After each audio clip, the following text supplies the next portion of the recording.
हरि ओम।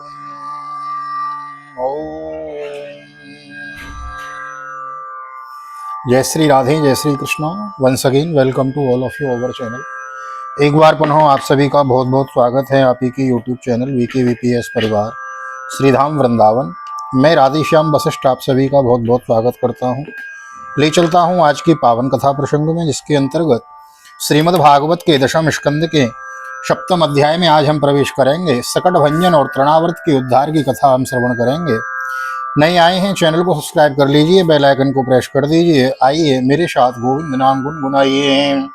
श्री कृष्ण गोविंद हरे मुरारी, हे नाथ नारायण वासुदेव। श्री कृष्ण गोविंद हरे मुरारी, हे नाथ नारायण वासुदेव। हे नाथ नारायण वासुदेव, हे नाथ नारायण वासुदेव। श्री कृष्ण गोविंद हरे मुरारी, हे नाथ नारायण वासुदेव। नारायणं नमस्कृत्य नरं चैव नरोत्तमं देवीं सरस्वतीं व्यासं ततो जयमुदीरयेत्। कृष्णाय वासुदेवाय हरये परमात्मने प्रणतः क्लेशनाशाय गोविन्दाय नमो नमः। ओम नमो भगवते वासुदेवाय। श्रीमद्भागवत महापुराणम् अथ दशमस्कन्धः अथ सप्तमो अध्यायः। राजोवाच येन येनावतारेण भगवान् हरिरीश्वर करोति कर्णरम्याणि मनोज्ञानि च न प्रभो। यच्छृण्वतोपेत्यरतिरवितृष्णा सत्त्वं च शुध्यन्ति चिरेण पुंसः। भक्तिर्हरौ तत्पुरुषे च सख्यं तदैव हारं वद मन्यसे चेत्। अथान्यदपि कृष्णस्य तोकाचरितमद्भुतं मानुषं लोकमासाद्य तज्जाति मनरुन्दितो। राजा परीक्षित ने पूछा, प्रभु सर्वशक्तिमान भगवान श्री हरि अनेकों अवतार धारण करके बहुत सी सुंदर से एवं सुनने में मधुर लीलाएं करते हैं। वे सभी मेरे हृदय को बहुत प्रिय लगती हैं। उनके श्रवण मात्र से भगवत संबंधी कथा से ऋषि और विविध विषय की तृष्णा भाग जाती है। मनुष्य का अंतःकरण शीघ्र से शीघ्र शुद्ध हो जाता है। भगवान के चरणों में भक्ति और उनके भजनों से प्रेम भी प्राप्त हो जाता है। यदि आप मुझे उनके श्रवण का अधिकारी समझते हैं तो भगवान की उन्हीं मनोहर लीलाओं का वर्णन कीजिए। भगवान श्री कृष्ण ने मनुष्य लोक में प्रकट होकर मनुष्य जाति के स्वभाव का अनुसरण करते हुए जो बाल लीलाएं की हैं अवश्य भी अत्यंत अद्भुत हैं। इसलिए आप अब उनकी दूसरी बाल लीलाओं का भी वर्णन कीजिए। ओम श्री शुक उवाच कदाचितोत्थाननिक कौतुकाप्लवे चर्मक्षयोगे समवेतयोषितां व्यादित्रगीतद्विज मन्त्रवाचकैः चकार शूनोरविसेचनं सती नन्दस्य पत्नी कृतमज्जनादिकम् विप्रैः कृतस्वस्थैनं सुपूजितैरन्नाद्यवा सहस्रगभीष्टधेनुभिः संजात निद्राक्षमशीषयच्चनैः। श्री सुखदेव जी कहते हैं, परीक्षित, एक बार भगवान श्री कृष्ण के करवट बदलने का अभिषेक उत्सव मनाया जा रहा था। उसी दिन उनका जन्म नक्षत्र भी था। घर में बहुत सी स्त्रियों की भीड़ लगी हुई थी। गाना बजाना हो रहा था। उन्हीं स्त्रियों के बीच में खड़ी हुई सती साध्वी यशोदा जी ने अपने पुत्र का अभिषेक किया। उस समय ब्राह्मण लोग मंत्र पढ़कर आशीर्वाद दे रहे थे। नंदरानी यशोदा जी ने ब्राह्मणों का खूब पूजन सम्मान किया। उन्हें अन्न वस्त्र माला गाय आदि मुँह मांगे वस्तुएं दी। जब यशोदा ने उन ब्राह्मणों द्वारा स्वस्ति वाचन कराकर स्वयं बालक के नहलाने आदि का कार्य संपन्न कर लिया, तब यह देख करके मेरे लल्ला के नेत्रों में नींद आ रही है, अपने पुत्र को धीरे से सैया पर सुला दिया है। उत्थानिकोत्सुक्यमना मनस्विनी क्षमागतान् पूजयति व्रजौकसनेवान् शृणोद्वैरुदितं सुतस्य सरुदनस्तनार्थिं चरणाबुदुक्षिपत्। अधः शयानस्य शिरोशिशौरनोल्पकः प्रबालमुद्रं गृहीतं प्रतर्ततो विद्वस्तनानार्षकुप्यभाजनं व्यस्तस्य चक्राक्ष विभिन्नकूभरं दृष्ट्वा यशोदा प्रमुखा व्रजस्त्रियोत्थानिके कर्मणि समागतः नन्दादयश्चाद्भुतदर्शनाकुलः कथं स्वयं स्वै सकटं विपर्यगात्। थोड़ी देर में श्याम सुंदर की आंखें खुली तो वे तो स्तनपान के लिए रोने लगे। उस समय मनस्विनी यशोदा जी उत्सव में आए हुए ब्रजवासियों के स्वागत सत्कार में बहुत ही तन्मय हो रही थी, इसलिए उन्हें श्री कृष्ण का रोना सुनाई नहीं पड़ा। तब श्री कृष्ण रोते रोते अपने पांव उछालने लगे। शिशु श्री कृष्ण की एक छकड़े के नीचे सोए हुए थे। उनके पांव अभी लाल लाल कपोलों के समान बड़े ही कोमल और नन्हे नन्हे थे, परंतु वह नन्हा सा पांव लगते ही विशाल छकड़ा उलट गया। उस छकड़े पर दूध दही आदि अनेक रसों से भरी हुई मटकियां और दूसरे बर्तन रखे हुए थे। वे सबके सब फूट फाट गए और छकड़े के पहिए तथा दुरे अस्त व्यस्त हो गए। उसका जुआ फट गया। करवट बदलने के उत्सव में जितनी भी स्त्रियां आई हुई थीं वे सब और यशोदा, रोहिणी, नंद बाबा और गोपगण इस विचित्र घटना को देखकर व्याकुल हो गए। वे आपस में कहने लगे, अरे यह क्या हो गया, यह छकड़ा अपने आप कैसे उलट गया।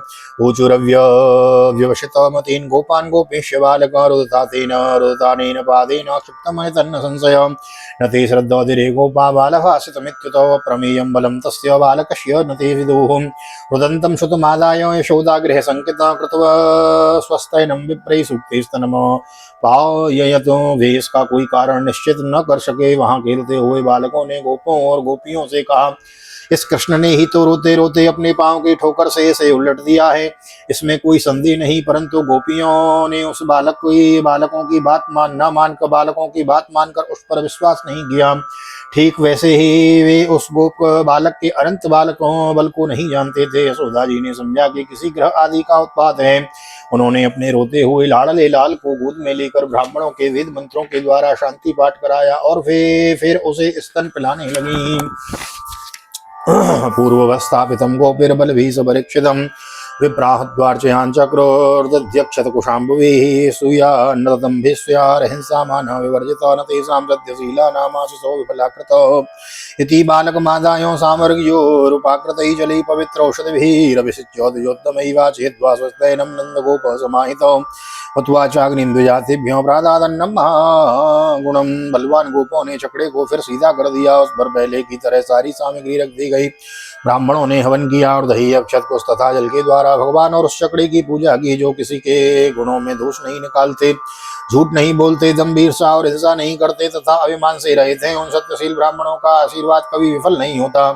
यह सोचकर नंद बाबा ने बालक को गोद में उठा लिया और ब्राह्मणों से साम, ऋक और यजुर्वेद के मंत्रों द्वारा संस्कृत एवं पवित्र औषधियों से युक्त जल से अभिषेक कराया। उन्होंने बड़ी एकाग्रता से स्वस्तेन और हवन कराकर ब्राह्मणों को अति उत्तम अन्न का भोजन कराया। इसके बाद वो नंद बाबा ने अपने पुत्र की उन्नति और अभिवृद्धि की कामना से ब्राह्मणों को सर्वगुण संपन्न बहुत सी गौएं दी। वे गौएं वस्त्र, पुष्पमाला और सोने के हारों से सजी हुई थी। ब्राह्मणों ने उन्हें आशीर्वाद दिया। यह बात स्पष्ट है कि जो वेद वेदता और सदाचारी ब्राह्मण होते हैं उनका आशीर्वाद कभी निष्फल नहीं होता।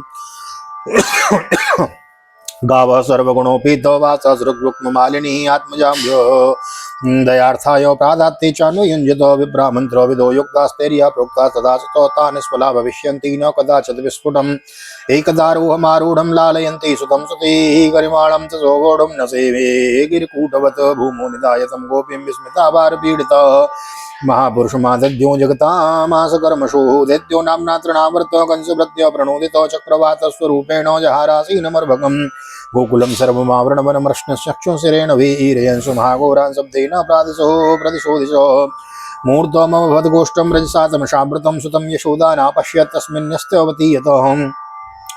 उन्होंने एक दिन की बात है, सती यशोदा जी अपनी प्यारी लल्ला को गोद में लेकर दुलार रही थी। सहसा श्री कृष्ण चट्टान के समान भारी बन गए। उनका भार न सह सकी। उन्होंने भार से पीड़ित होकर श्री कृष्ण को पृथ्वी पर बिठा दिया। इस नई घटना से वे अत्यंत चकित हो रही थीं। इसके बाद उन्होंने भगवान पुरुषोत्तम का स्मरण किया और घर के कामों में लग गई। तृणावर्त नाम का एक दैत्य था, वह कंस का निजी सेवक था। कंस की प्रेरणा से वह बवंडर के रूप में वह गोकुल में आया और बैठे हुए बालक श्री कृष्ण को उड़ाकर आकाश में ले गया। उसने ब्रजरस से सारे गोकुल को ढक दिया और लोगों को की देखने की शक्ति हर ली। उसके अत्यंत भयंकर शब्द से दसों दिशाएं कांप उठी। सारा ब्रज 2 घड़ी तक रज और तम से ढका रहा। यशोदा जी ने अपने पुत्र को जहाँ बैठा दिया था वहां जाकर देखा तो श्री कृष्ण वहां नहीं थे। न पश्यत् कश्चनात्मानं परं चाभि विमोहितो तृणावर्तो निसृष्टाभि शर्कराभिरुपद्रुतो इति खरपवनचक्रपांशुबरसैः सुतपदभीम विलक्ष्य मातावते करुणो मनुस्मरन्त शोचत भुवि पतितामृतवत्सगायता गौ रुदितमनुनशम्य तत्र गोप्यो वृषमोऽनुतप्तदीयोऽस्त्रपूर्णमुग्यरुरुदनुरुपलभ्य नन्दसूनुं पवन उपारत न भांसुवर्षवेगे उस समय तृणावर्त ने वंडर रूप से इतनी बालू उड़ा रखी थी कि सभी लोग अत्यंत उद्विग्न और बेसुध हो गए थे। उन्हें अपना पराया कुछ भी नहीं सूझ रहा था। उसे जोर की आंधी और धूल की वर्षा में अपने पुत्र का पता न पाकर यशोदा को बड़ा शोक हुआ। वे अपने पुत्र की याद करके बहुत ही दीन हो गईं और बछड़े के मर जाने पर गाय की जो दशा हो जाती है वह दशा उनकी हो गई। वे पृथ्वी पर गिर पड़ी। बवंडर के शांत हो जाने पर धूल की वर्षा का वेग कम हो गया। तब यशोदा जी के रोने का शब्द सुनकर दूसरी गोपियां वहां दौड़ी आई। नंदन श्याम सुंदर श्री कृष्ण को न देखकर उनके हृदय में भी बड़ा संताप हुआ। आंखों में आंसू की धारा बहने लगी। वे फूट फूट कर रोने लगी।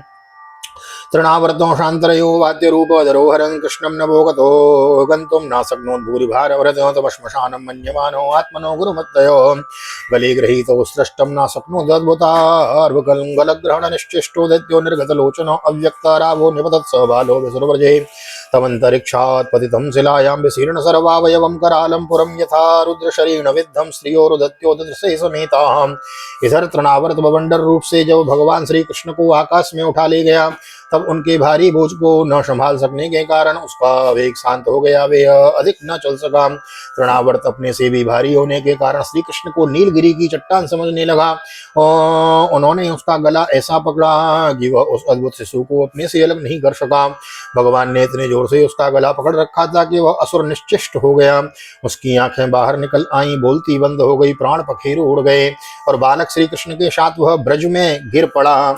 वहां जो स्त्रियां इकट्ठी होकर रो रही थीं, उन्होंने देखा कि वह विकराल दैत्य आकाश से एक चट्टान पर गिर पड़ा और उसका एक एक अंग चकनाचूर हो गया, ठीक वैसे ही जैसे भगवान शंकर के बाणों से आहत हो त्रिपुरासुर गिरकर चूर चूर हो गया था। अपराधाय मात्रे प्रतिहत्य विस्मित कृष्णं चतुस्योरसिलम्बमानं तम स्वस्तिमन्तं पुरुषादनीतं विहाय शामृत्यु मुखात् प्रमुक्तं गोपश्च गोपा किल नन्दमुख्यो लब्धा पुनः प्रापुरतीव मोदम् अहो वदाद्याद्भुतमेष राक्षस बालो निवृत्तिं गमितोऽभ्यगात्मनो हिंस्र सुपापेन विहिंसितः कलह साधु समत्वेन भयाद् विमुच्यते किम्नस्तपश्चीर्णमदोक्षजार्चनं पूर्तेष्टदत्तमुतभूतसौहृदं यत्सम्परीतः पुनरैव बालको दिष्ट्वा स बन्धुन् प्रणयन्नुपस्थितो।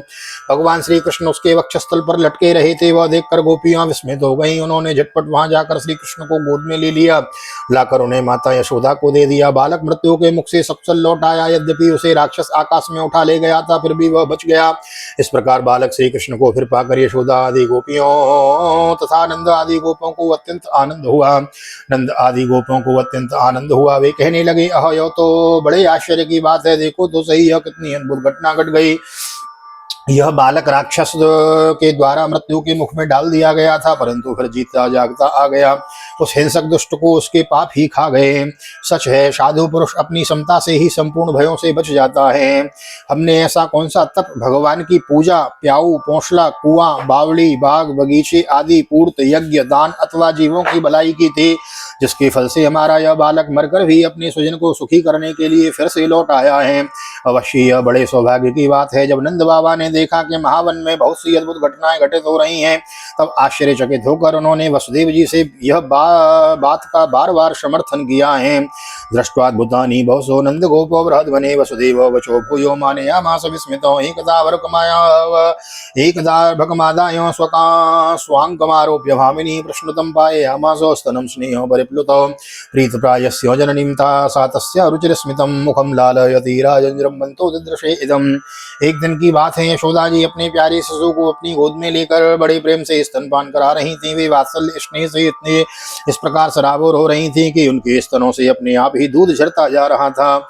जब वे प्रायः दूध पी चुके और माता यशोदा उनके रुचिर मुस्कान से युक्त मुख को चूम रही थीं, उसी समय श्री कृष्ण को जम्हाई आ गई और माता ने उनके मुख में यह देखा। क्या देखा? खम्रोदसी ज्योतिरनीकमासा सूर्येन्द्र भगनेश्वसनाम बुधिष्य द्वीपान्नगास्तान् दुहितिर्वनानि भूतानि यानि स्थिरजंगमानि सा वीक्ष विश्वं सहसा राजन् संजात विपतु सम्मिल्य मृगसावाज्ये नेत्रो आसीत् सुविस्मितो। उसमें आकाश, अंतरिक्ष, ज्योतिर्मंडल, दिशाएं, सूर्य, चंद्रमा, अग्नि, वायु, समुद्र, द्वीप, पर्वत, नदियां, वन और समस्त चराचर प्राणी स्थित हैं। परीक्षित अपने पुत्र के मुंह में इस प्रकार सहसा सारा जगत देखकर मृग शावक की नैनी यशोदा जी अपना शरीर कांप उठा।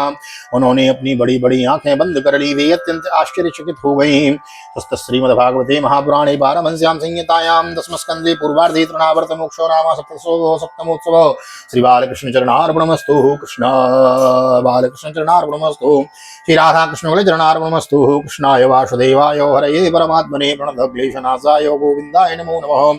हरे कृष्ण कृष्ण कृष्ण हरे हरे, हरे राम राम राम हरे हरे। राधे कृष्ण कृष्ण कृष्ण राधे राधे, राधे श्याम श्याम श्याम राधे राधे। बोल राधा गोविंद भगवान की जय। श्रीमद्भागवत महापुराण की जय। श्री वेद व्यास जी महाराज की जय। सुखदेव जी महाराज की जय। राजा परीक्षित जी महाराज की जय। राजा रामचंद्र भगवान की जय। श्री हनुमान जी महाराज की जय। गोवर्धन नाथ की जय। यमुनी महारानी की जय। वृंदावन मांगे बिहारी लाल की जय। गैया मैया की जय। तुलसी मैया की जय। अपने अपने माता पिता की जय। सदगुरुदेव भगवान की जय। आज के आनंद की जय। जय जय श्री राधे, जय श्री राधे, जय श्री राधे श्याम। जय जय राधे, जय जय श्याम। सबको मिले वृंदावन धाम, ऐसी प्रार्थना मेरी ठाकुर जी के चरणों में। यहाँ तक वीडियो बने हैं, वीडियो को लाइक कर दीजिए, शेयर कर दीजिए, कमेंट में भागवत भगवान की जय लिख दीजिए। मिलते हैं अगले अध्याय में, श्रीमद् भागवत के दशम स्कंद के अथा अष्टम अध्याय में, जहाँ भगवान कृष्ण का नामकरण संस्कार और बाल लीलाओं की कथा हम विस्तार पूर्वक श्रवण करेंगे।